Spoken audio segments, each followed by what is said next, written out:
Good morning, everybody, and welcome to the best thing that's ever happened to you and to anybody. Not only in the real world, but in your imagination, the metaverse, and everywhere else you can imagine. It's just the best thing that's ever happened. It's called Coffee with Scott Adams, and it features the simultaneous sip. What do you need for that? Well, you need a cup or a mug or a glass, a tankard, chalice or stein, a canteen, jug or flask, a vessel of any kind. Fill it with your favorite liquid. I like coffee. And join me now for the unparalleled pleasure. The dopamine hit of the day, the thing that makes everything better, really, except China. It's called the simultaneous sip, and it happens now. Go. Yeah, that's good. I think that makes my memes more delicious. All right, I have a weird left field question for you. Has anybody discovered that there's an exact temperature, mostly for indoor living, at which your body shuts down and your brain doesn't work, and you can't even have sex? Like, your body will move. For me, it's exactly 76 degrees. Somebody says 58 degrees, and their brain shuts down.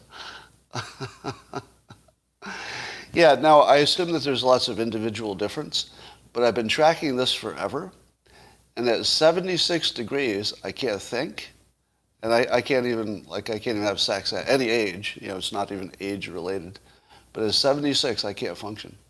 Now, I would recommend, if you've never noticed that there's a temperature where it just falls off a ledge, and here's the interesting thing, at least in my case. It's not like 74 degrees I start feeling it, because I don't. It's like 76 degrees, I'll be sitting there thinking, I can't do anything. And I'll get up and I'll go to the thermometer and check. It's always 76 degrees, and has been for years and years. And so anyway, I'll just put that out there as a helpful tip.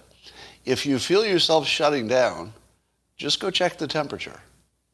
And then check it again every time you feel that feeling where you just can't think, just can't get anything done, can't do anything. Yeah, humidity would be part of the answer too. So where I am, it tends to be lower humidity, so maybe my temperature is always more consistent. All right, I got a little story for you yesterday. Christina, my wife and I went to a small Afghan food market locally. I'd never been there before. And here was our experience. We got our little ingredients that we're going to make some kind of amazing soup, I guess. And Christina gets in line, and I'm just sort of hanging around with her. And we're the only ones in line, right? There are 2 cash registers, but only one of them has somebody attending. And we get in line at the one cash register. And the guy indicates that we should move to the other cash register. So we didn't really know why, but it doesn't really matter why, because there was nobody in line. So we just walk over to the empty cash register, assuming that either that man will walk over and help us, or somebody else will soon be there. But instead, we just sort of waited there, and here's the weird thing. Meanwhile, a whole line forms at the other cash register, the one where he just said he's not going to help us. And he starts waiting on people. And it's one person after another, and there's like this long line, and he's waiting on them. But he told us not to be there. We had to be at this other cash register with nobody at it. Does anybody know why? Yeah, some of you already guessed. It was a man at the cash register, and Christina's a woman. You wouldn't wait on her. We had to go to the special woman-only cash register. And when we were waiting, I was waiting, shoulder to shoulder with her, as if either of us were the customer. And when I finally figured out what was going on, because it was a woman in traditional Islamic garb, came to our cash register. And as soon as she did, I looked at the other line, and I realized it was all men. Have you ever been in a grocery store with a long line at the cash register that was only men? It's the first time I've ever seen it. And they literally wouldn't wait on her They wouldn't take her money because she was a woman. Her woman had to be taken by another woman. So now I'm standing at the cash register, and the woman in Islamic garb walks up, and I'm the one with the wallet. Christina wasn't carrying her wallet at the moment, so I've got to pay, but I can't pay this woman. So how do you buy your food? So obviously I gave the credit card to Christina, and just backed away from the situation out of respect. And so Christina paid, and everything was fine. But I never quite. Have you ever experienced that? And I have to admit that I didn't feel put out by it, which is strange, because you would imagine that I would be. Yeah, here's what I felt. I just felt that I had entered another culture, and I was actually quite happy to conform to their preferences. So I didn't have any problem with it at all, because I understood it to be important to them. If it's important to them, and it's no big deal for me, of course I'm going to be respectful for it. So it's not my business how they do their business. Now, I mentioned that the woman didn't seem to have a problem with it. I don't know what her private feelings were, but they seemed happy, so I didn't have a problem with it. Anyway, you would think I would. I imagine if it were more inconvenient, I would. But I think people can be people, and we could respect that. Anyway, here I'm going to add to my NPC spotting list. Here's how you can tell you're dealing with a non-player character, someone who is not capable of independent thought. I've told you before that if they mention the Matrix movie or Soylent Green movie, they're probably an NPC, but I'm going to add jumping the shark when used in the wrong way, which is anybody who has a new idea. Anybody who does anything different, well, you're jumping the shark now. NPC. Because everybody's doing new stuff all the time. Everybody isn't jumping the shark. Sometimes it's progress. I wouldn't even be doing what I'm doing now if I hadn't jumped the shark, right, from cartoonist to, I don't know, whatever I am now. I mean, jumping the shark is what you should all be doing, looking to get out of your domain, try something risky, etc. I'm going to take a little aside here and give you some advice that will completely change the experience of some of you. Just a few, maybe 5%. The rest of you just watch. Just watch this experience, okay? How many of you have a problem with sadness, or let's say depression, but maybe not the full clinical kind, for which I don't have any answers? But, you're depressed, as you use the word commonly, but let's say not in the full medical sense where you literally can't get out of bed. How many of you have days like that? All of you, right? You have phases like that, periods like that. Let me give you a way out, okay? If you're just in the doldrums, there's just nothing good going on, you just can't find a way to get happy, here's your way out. Increase your risk. Do something that you wouldn't do unless you knew you were going to be dead tomorrow. Live your life like you know you're going to be dead tomorrow. Because if you're unhappy, you might as well be dead tomorrow, right? The whole point of life is to get some enjoyment out of it. If you're not getting enjoyment out of life, ramp up your risk. Now, when I say risk, I don't mean physical risk. Don't do extreme sports necessarily. Maybe for some of you. But do the thing that you weren't going to do before. Walk up to that person that you were too afraid to ask out and get shot down. Remember, imagine that you're going to be dead tomorrow. Do you mind that you got turned down for a date? Well, not if you're going to be dead tomorrow. No, it doesn't matter. You can change your frame from, everything's bad and I'm in a bad mood, to, wait a minute, I just got a free pass to do all the scary things I couldn't do before. For about 5% of you, that changed your life. The rest of you are wondering, I don't know, would that work? 5% of you just changed your life. I guarantee it. Just tell yourself you're not sad, you just got a free pass to do things you couldn't do before. Because what's the difference? What's the downside? Is it going to make you sad?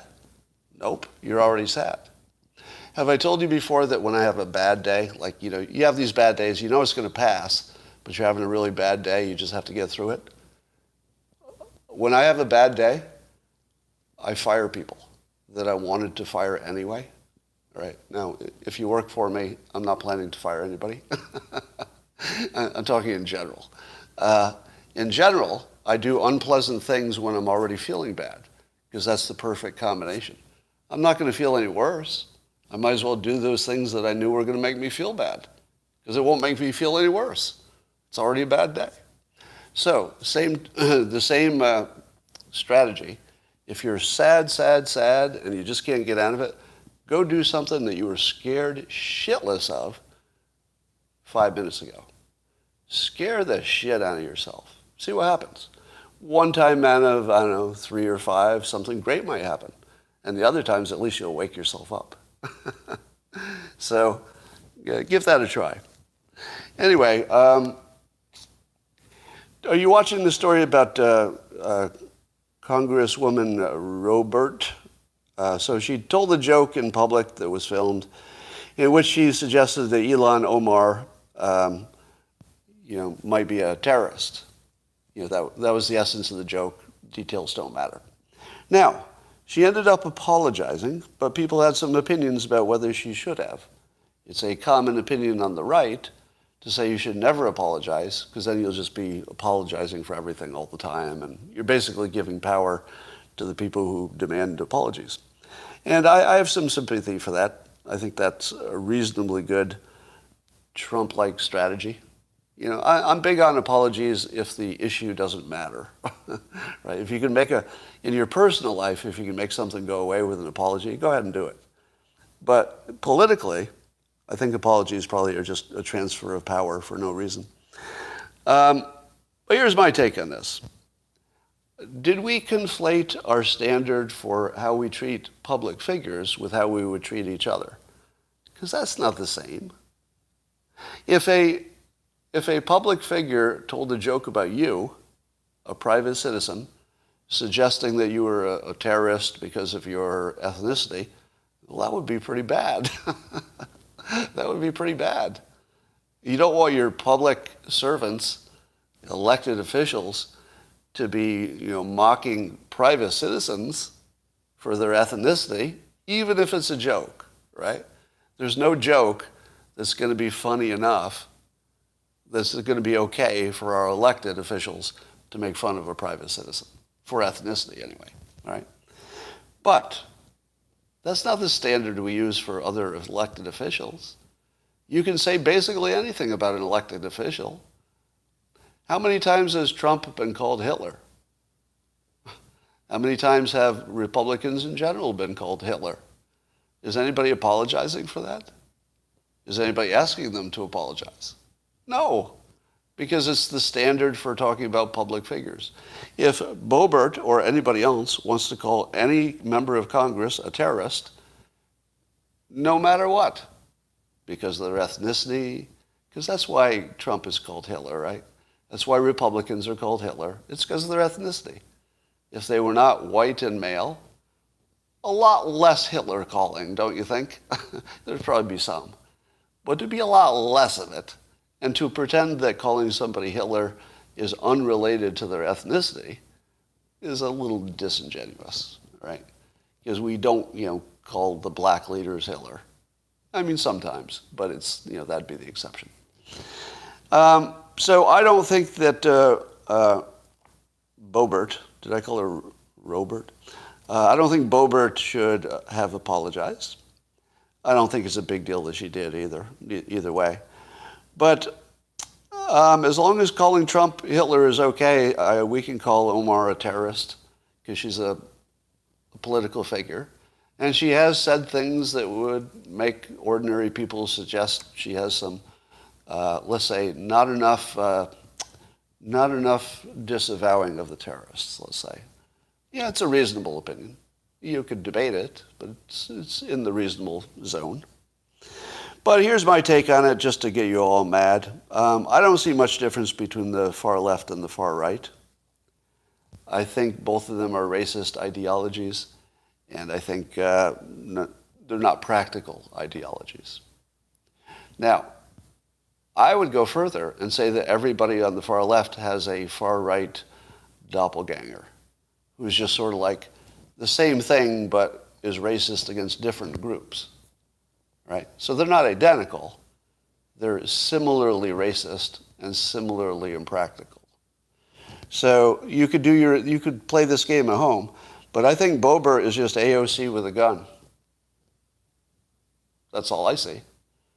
Now I'm pro AOC as an influencer, as a persuasive person, as a powerful entity in the country. She does have the whole package. Boebert has a pretty good package too, right? Let's say the marketing of herself is pretty strong. They're both pretty persuasive in their different ways. But yeah, everybody's going to say it's a bad comparison. I'm aware of that, right? I'm aware that you don't like this. But I'm giving you my opinion. You can't really argue with an opinion. It's subjective. So if you say, hey, in my opinion, they're completely different, I'm not even going to argue with you. I'd say, okay, that would be how you see it, and that's perfectly acceptable. But I'm telling you how I see it. You can't argue it. It's literally a subjective opinion that they're basically the same person. Boebert sounds, like she's tough on immigrants, which some people will interpret as racist. AOC says she's tough on white people, which reasonable people feel is racist. It's the same person to me. And in some ways, Ilhan Omar is just Steve King, but with better headwear. By the way, if I may give a compliment to Ilhan Omar, because I'm generally a critic, and I always advise you that if you can't give a compliment to somebody on the other team, maybe you're not as unbiased as you'd like to be. Here's my compliment to Ilhan Omar. I really like her style. Like her actual fashion style. She was always within the, or I don't know if she's always, but within the sort of Islamic, westernized look. She's really good at fashion. Anyway. So I don't see much difference between the far left and the far right. And I think that we're being hypnotized into imagining that we should be siding with either of them. A Daily Beast columnist named Wajahat Ali, he tweeted that nothing the squad has said or done is remotely as extreme or radical as Boebert, Gosar, Marjorie Taylor Greene, and Trump. To which I say, what? Are you kidding me? You don't think that they've been as extreme or as radical on the far left? What news are you watching? How could you possibly think that? Now, again, he's expressing an opinion, and it's subjective. So I can't say it's wrong, because it's subjective. But it sure looks the same to me. I mean, they look about equally extreme or radical, but just in completely different ways. Anyway, here's my favorite story of the day. If you don't follow tennis, you've never heard of this gentleman. But Nick Kyrgios, I may be pronouncing it wrong, Kyrgios. He's a young male tennis star. He has been in the top 20, but he's struggling a little bit. And part of the reason is that he's struggling is that he claims he's too horny to play tennis. No, seriously. Seriously. He said he was too horny to play tennis. Because apparently he goes on the road and then he's away from his girlfriend or wife or whatever it is for months at a time. And, allegedly he's not cheating on her, apparently. And he said out loud, this is not even my interpretation. He basically said it's getting more difficult to play. I was going to say hard, but then you were going to make bad jokes. It's getting difficult to play because he's too horny. Now, I'm I'm really in favor of this excuse. Because most excuses you've heard so many times, and you're like, oh yeah, traffic was bad. That's why you were late, right? The traffic was bad. Not because you started out late and everybody knew the traffic was bad, but because the traffic was bad, right? Do I have chocolate on me? Damn it. I always have chocolate on the edge of my mouth when I do these things. But the reason I'm so happy about this story is that I plan to use this for a lot of different excuses. For example, if I fail to meet my comic deadline for Dilbert, and my editor calls me and says, you know, you missed deadline, I'm going to say, I know I missed the deadline, but in my defense, I was way too horny to draw a comic. Way too horny. And I think that has to mean something.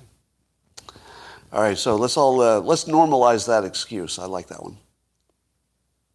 So there's a poll I saw on, I guess, Fox News, was reporting on a poll that said Kamala Harris is the top choice for Democrats if Biden doesn't run again.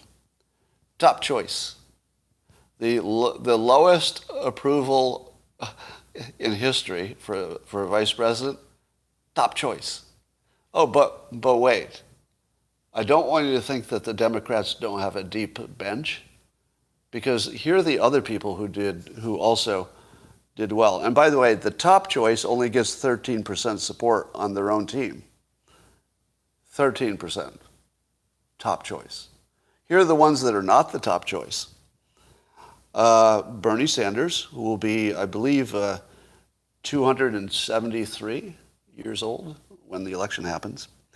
Elizabeth Warren, Cory Booker, Michael Bloomberg, Andrew Yang, and Pete Buttigieg also were named. So that's their bench. Now, of this group, I would say that Michael Bloomberg at least looks like a serious person. But how old is Bloomberg now? Isn't he like 107 or something? That's it? Give me an age on Michael Bloomberg. Somebody Google that quickly. Is he 80? He's 69. He's not 69. He's got to be older than 69, isn't he? All right, well, somebody will have that number in a moment. 79, I'm seeing. Well, I don't know. He's too old. So anyway, the Democrats have absolutely no bench. How in the world is anybody going to keep Trump from being president again? Like, what would have to happen? There's no way he's going to be beaten straight up. Am I right? So we're seeing Bloomberg at 79, almost 80.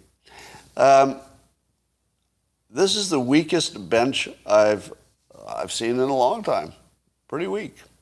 Because the people on here are proven losers or too old. Yeah, now look at the Republican side. Imagine DeSantis. Strong choice. Imagine Tom Cotton. Strong choice. Rand Paul. Serious choice. Trump, of course. I mean, I feel like you could go down the line and you could find, a reasonable number of Republicans who have a shot at it. Yeah, Kristi Noem. Oh, Newsom is interesting because he was not on the list. See, we're all critics of, not all of us, but many of us here are critics of Governor Newsom, including myself, but he's a really good politician. Yeah, he's got the look and the play. So if he got serious about running for president, I think he could make a dent, actually. Let's talk about China. So my favorite NBA player of all time so far is Enes Kanter, who has been dumping on China like crazy, and now he's going after the Olympics. Yay. Enes, he says, quote, shame on organizations like the International Olympic Committee that's setting up an Olympic Games this coming winter in China. So he's going right after the Olympics, and China's kind of weak there because of the tennis star disappearance.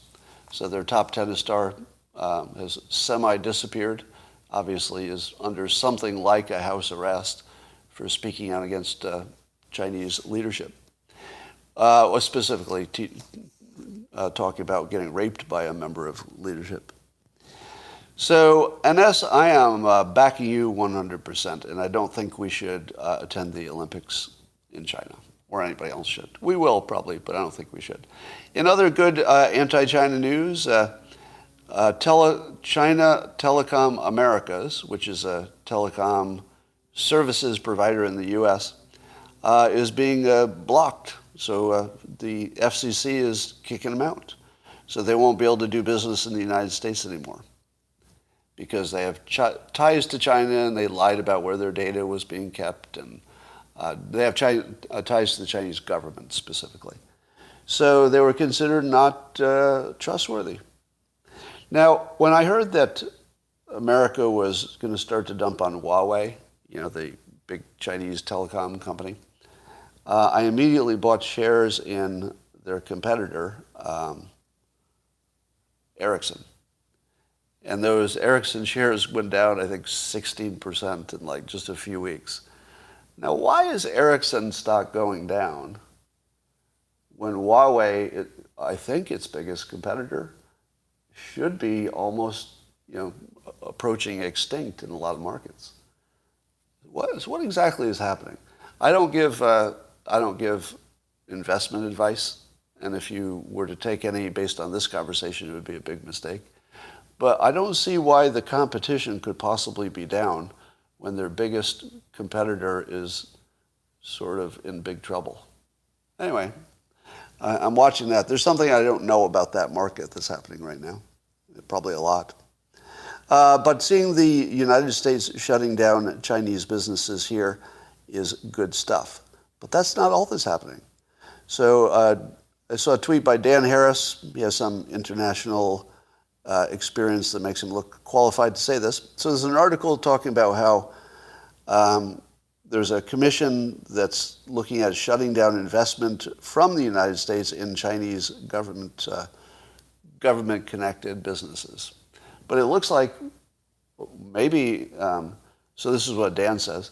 He says, within a year at most, the U.S. will have shut down nearly all investment money flowing to China. Is that real? Now, I'm talking about people investing in their stock market to prop it up. I'm not talking about companies moving in with production facilities. I don't know about that. I don't know if that's slowing down or stopped. And I'd love to see some news on that. Can you tell me why there's no news on what companies in the United States have recently decided to do new business in China, as in manufacturing plants? Why is that not reported? Maybe the single most important thing we should know. Am I wrong? Is there anything more important in the world than knowing how many Americans are still moving into China versus whether or not it stopped? I can't think of anything. Because even climate change is going to take a while. But the China problem is a little bit more immediate. All right. So that's happening. And the Jerusalem Post is reporting that apparently there have been some math done at the Peking University about what would happen if China opened up to travel, because China is still locked down for travel. If China opens up for travel, apparently it will be a pandemic disaster in China, according to some modelers. So they can't open up for travel, maybe ever. What are they going to do? So China's in a world of hurt. So they're losing, their ability to compete in any company that has a government connection in China. They're losing their investment from at least the United States in their stock market. And they can't open up their country, but probably countries will be able to open up. So how do you bring new business to China? If you were going to build a manufacturing plant in China, you know that you would have to visit it a lot, right? If you were going to do it right. Let's say Apple wanted to open do new business with somebody in China. They would put an American Apple employee like right on scene checking stuff out.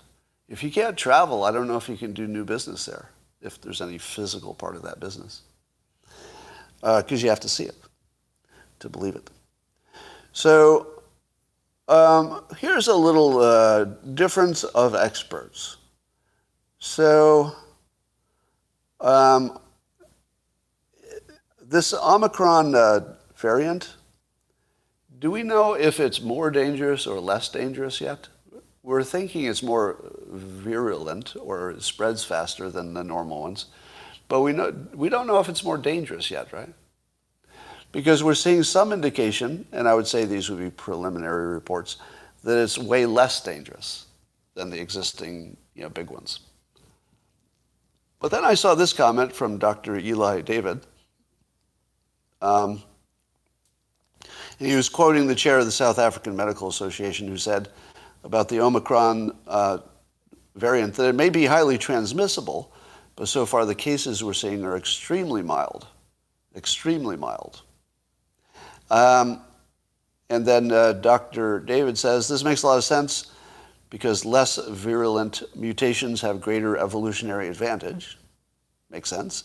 And this is exactly how the Spanish flu ended, he says. Wait, do we know that?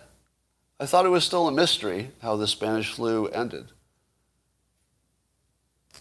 But is this a true statement?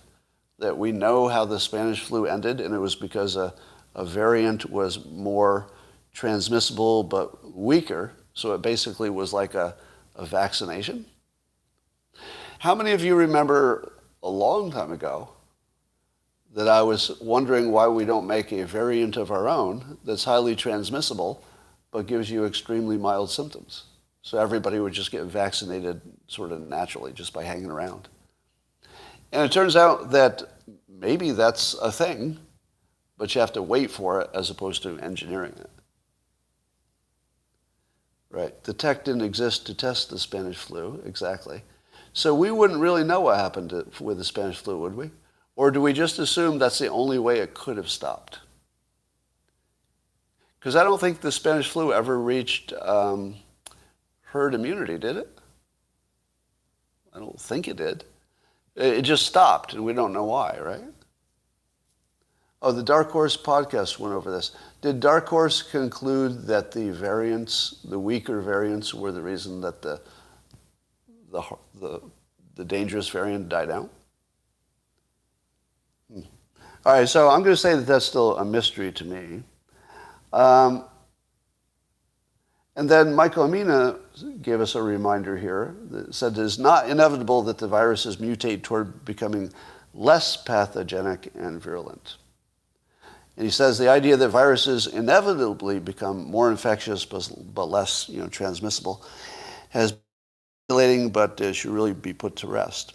So apparently your virus can go in either direction, but wouldn't it be reasonable to assume it goes in both at the same time? Wouldn't you see, for any massive pandemic, wouldn't you see the virus having some variants that are worse and some that are better?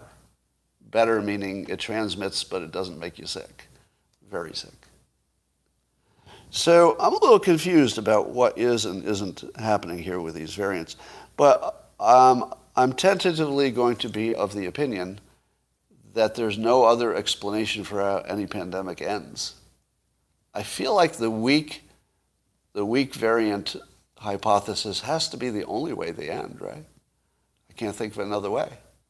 So I would think that if you wait long enough, you inevitably get worse ones, inevitably, but inevitably you would get ones that would inoculate you forever also, right?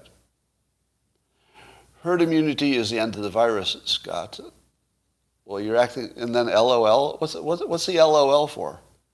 Because you imagined I said something I didn't, and then you dunked on me in your imagination, and then you're like, ha ha, LOL. Good job, hallucinating and then dunking on your hallucination. Dr. Drew's been saying this from the beginning. All right.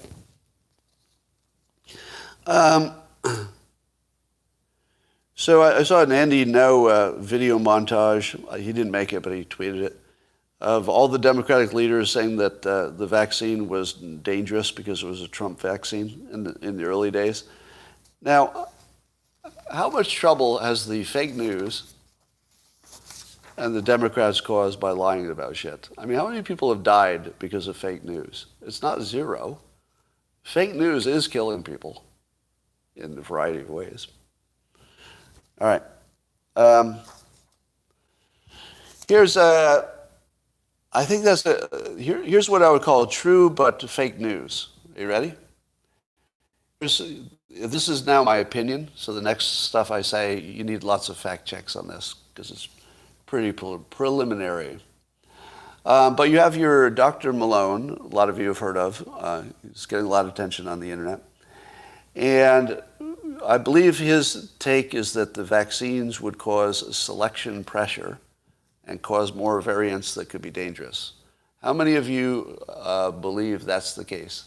That vaccinations create selection pressure because if something gets out, then that's really a super bug if it got out past the vaccines. I'm seeing a lot of yeses. Yes, yes, yes. So would you say that it's true that vaccinations create an extra danger of variants? True or false? Give me a yes or no, in your opinion. Do vaccinations make the odds of a dangerous variant worse? Yes or no? See, lots of yeses, but lots of no's. How could we be disagreeing on such a basic question by now? Right? Now, a lot of you are saying, hey, stop talking about the pandemic. I'm not really talking about the pandemic anymore. I'm kind of talking about how we're processing information. That's the interesting part to me. But look how many people are on different sides of this very basic question. Does a vaccination cause variants to become more dangerous? All right? Here's why this is fake news, this real news, in my opinion. So I need some help on this one, but here's my take. It's true that vaccinations make variants add selection pressure, meaning that anything that gets out past the vaccination may have a little extra characteristics that would be dangerous. So I think that's true, but here's why it's fake and true at the same time. Here's the twist. Because if you had no vaccinations, what would happen? More virus, right? Everybody agree with that basic statement.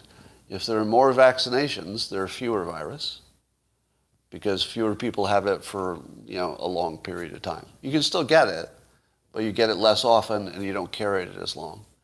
So you'd all agree that vaccinations greatly reduce the amount of total virus in the world compared to no vaccinations? All right. Does anybody disagree with that? So if you're disagreeing with that, you're just lost. Yeah, there's one thing that I don't think any experts disagree on. The vaccinations reduce the total amount of virus in the world. Now, here are two things that are true. Getting the vaccination might create some selection pressure.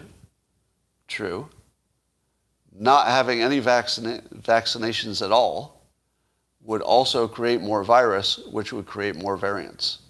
Which one is the bigger effect? The virus in the world, raging out of control, and all of the variants that would create.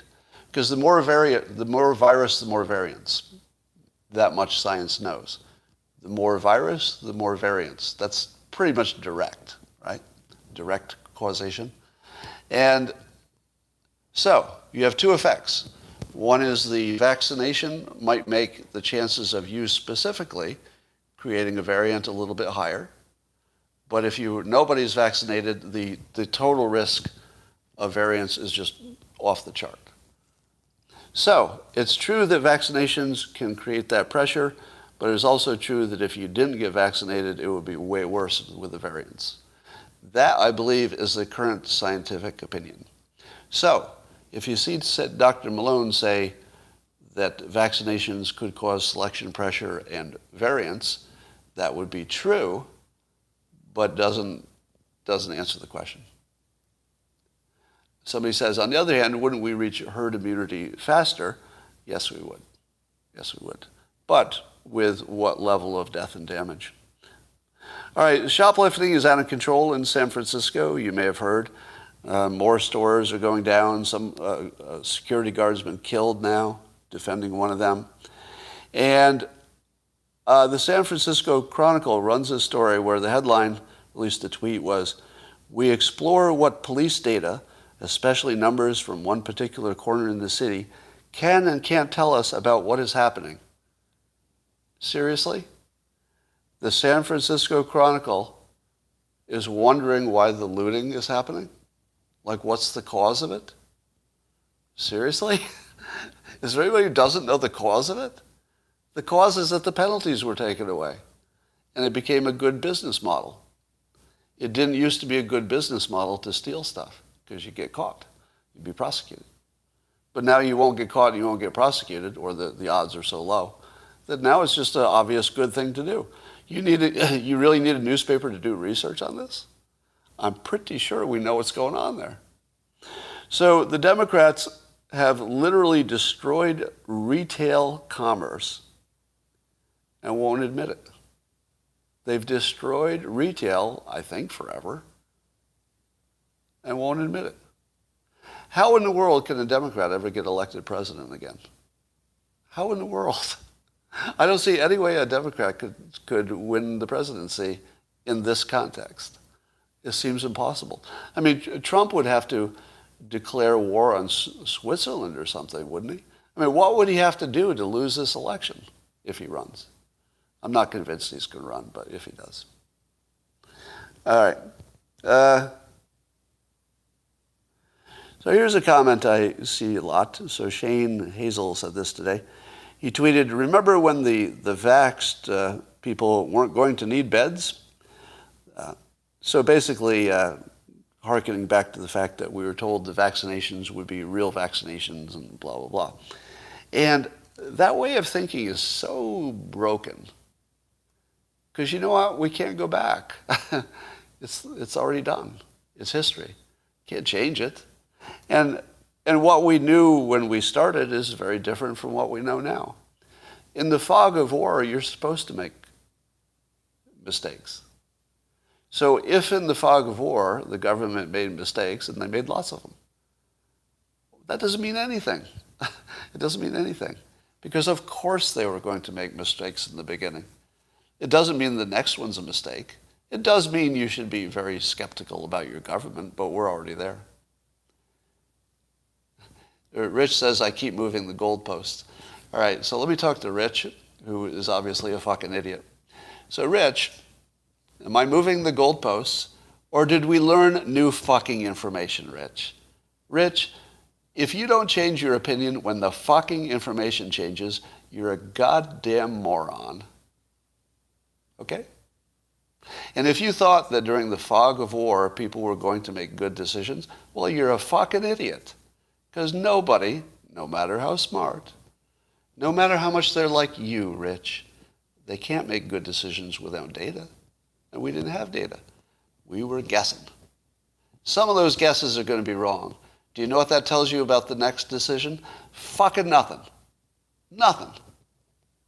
So grow up, learn that the past is gone. It doesn't tell you anything about the future. Analogies are not thinking. You're going to have to look at every situation individually. And yes, we all fucking understand that we don't trust the government about everything and every decision. And sometimes they make mistakes. And sometimes it's about money and blah, blah, blah, blah, blah. So telling us that they got one wrong doesn't telling us any fucking useful thing. And it bores me. All right. So, moving the goalposts. Scott, you're moving the goalposts. You thought the vaccines were going to work. Well, first of all, probably one of the few people who said publicly that I didn't think the vaccines were going to work.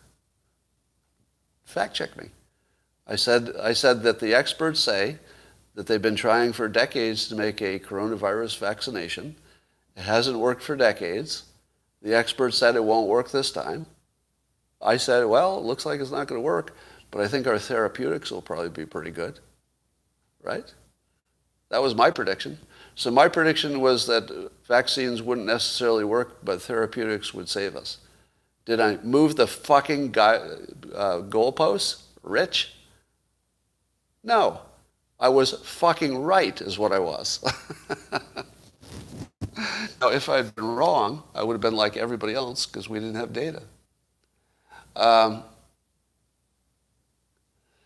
Chad asks, why are we not doing wide-scale serology to, I assume you're asking to see how much immunity we have. I'll bet those studies are going on. Has anybody seen a study on wide-scale serology just to see if people already have antibodies? I assume that's going on, right? Yeah. Yeah, Matt, that was worth $5 for the chuckle. How many times have they been wrong? The government? If you're trying to get me to admit that a government sometimes makes mistakes, or even often, shut up.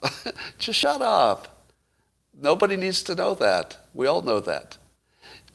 Let me tell you another way to spot an NPC. If they're arguing something that 100% of the world knows. All right, here's an NPC thing.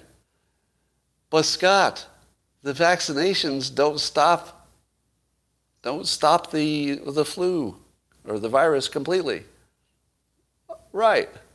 Everybody knows that. You don't really need to tell us that again. A micro lesson on how to handle trolls. Well, don't do it the way I do it. I'm not sure I'm the one who can give you the lesson on that. Because, remember, if you're an energy monster, you look for conflict because it gives you energy. And I'm a bit of an energy monster too. So when I go after a troll, it's part of my business model. If you go after a troll, it's probably just a bad day. So I'm not sure you should bother. Maybe you should ignore them and leave that to the people who have a business model where mocking trolls is actually part of the entertainment. Energy vampire. Have you watched, let me give you some TV show recommendations. Curb Your Enthusiasm is back for another season. And oh my God, it's good. Oh my God, it's good. It's just so good. The other is What We Do in the Shadows. Just incredibly funny. I think it's off now, but you can see the ones that have run. I hope it's coming back. I don't think it's canceled. It's a terrific show. And then there's another one called Wellington Paranormal. Have you ever heard of it? Wellington Paranormal. It's actually great. It's about two cops in New Zealand who are put on the supernatural task force, but nobody gets to know, and they're both.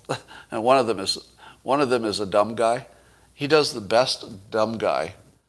You're used to seeing somebody play the dumb guy on movies and stuff, but he does the best dumb guy since Dumb and Dumber. I mean, he's a really good dumb guy. He's brilliant. Yeah, Ted Lasso, I think maybe I didn't finish watching. It sort of slowed down. I might get back to it. I don't know. So that's good. And if you want a guilty pleasure, I'm embarrassed that I'm even going to recommend this. But if you want one that's like pure empty calories, but entertaining, what's it called? The Sex Life of College Girls or something? Is it on, I forget which streaming service it's on, but it is purely for your worst instincts. But the show they keep kind of lively, So I like fast-paced shows where nobody is tied to a chair and tortured. By the way, that's my turn off the movie point. If I watch any movie, the moment somebody's tied to a chair, boop, turn it off. Because that tells me the writers are bad. If you have to tie somebody to a chair in your movie, you're a bad, bad writer. Sorry. All right. That's about all I've got for today, and I think that's plenty, don't you? Let's see if we can talk less about the pandemic in the future. I mean, I'd really like to, but I feel as if all the psychological phenomenon is sort of happening in that domain. So the stuff that I'm interested in is way less about the science and way less about the politics. I'm just fascinated by how we're processing the information. Because you saw that, Rich the troll here, you see how some people process information. It's just shocking. Please stop talking about it. John, I'm not going to do that. I'm not going to do that. It is the biggest thing in the world and the thing that I find most interesting from the psychology of it. Those of you who want it to go away by not talking about it, well, good luck with that. That's not going to happen. So, I mean, you can have that dream, but, it's a useless dream. And I also think these are the biggest decisions we need to make. Now, I would like to give you this following reframe. And I've said this often, but the more I say it, the more useful it is, I think. The citizens run this country. We only delegate when we can't decide. So if the citizens, are sort of close to split, or even 60-40, that's pretty close to a split, we say, it'd be better off if we just let the politicians work this one out. We're kind of happy with that. But that doesn't change the fact that the citizens are completely in control. It's only when the citizens don't have an opinion. It's a split opinion. That's the only time the government has control. So if you're worried about the pandemic lasting forever, which citizens want that? Which ones? There are no citizens that want the pandemic to last forever. The citizens will end the pandemic when there are enough of them that want it ended. Now, of course, it is, brainwashing the citizens, and that's part of the problem. But I feel at this point, we'll be able to directly observe, is it getting worse or is it getting better? Do you know people who are sick? So I feel like the public went from completely helpless. It's getting more and more informed, taking a little bit more control. And as soon as it reaches, I don't know what the ratio is, 75% on the same team. If we reach a point where 75% of any place says get rid of the masks, do you think the government could keep you masked if 75% of the public said no? I don't. So imagining that the government has control over these decisions is a little bit misleading. If you could get your fellow citizens, and whenever I say that, it sounds sexist, doesn't it? Your fellow citizens. If you can get them to change their mind, then the government will change its mind. It really isn't up to the government. Do you think that California or the Governor Newsom is acting the way he is, tighter in California than other places? Do you think he's doing that because without the support of the public? He's not. The reason California is different than Florida is that our public is different, not because the government's different. It's the public. So every time you feel helpless, you're not helpless because of the government, at least on this issue. You're helpless because your fellow citizens have different opinions. And if you can change their opinions, and you have the ability to do that with social media, go ahead. Go do it. They can take your money, Scott, in all caps. Was that supposed to mean something? They can take your money? Oh, you mean the government can take your money in terms of taxes? Yes. But do you know why the government can take your money, even at a gunpoint, in terms of taxes? Because the citizens are okay with it. As soon as the citizens don't want it, it goes away. But there are enough people who want it that we delegate to the government. So, and I don't think this is necessarily like other countries. Australia, for example, I feel like the government might be in control there. You know what I mean? It looks like the government is in control. But if the United States said, y'all have to stay home for, a month, you can't go outdoors, well, that would be the end of it. That would be the end of the pandemic, because you certainly get more than 70% of Americans to say, no, we're going outdoors. Yeah, we're done with your rules now. We're just going outdoors. So I think that I'm not worried about the boiling frog syndrome. I see that in the comments, meaning that they'll slowly condition us to do more and more. Because the problem is there's nobody who wants it. You would need somebody who's on the side of wanting the public to be locked down and wear masks. There's nobody in the government who wants that. They don't want it for its own purpose. I think that's ridiculous. Florida, baby. Yeah, the public in Florida is different, so their government acts differently, of course. But it's not the government, it's the people. All right, that's all I got for now, and I will talk to you tomorrow. Take my money, you said, we can deal with the AIDS that might be later. At least we can find happiness in China's poor. And okay, well, I don't know if that was worth $5, but thank you anyway. I'll talk to you tomorrow.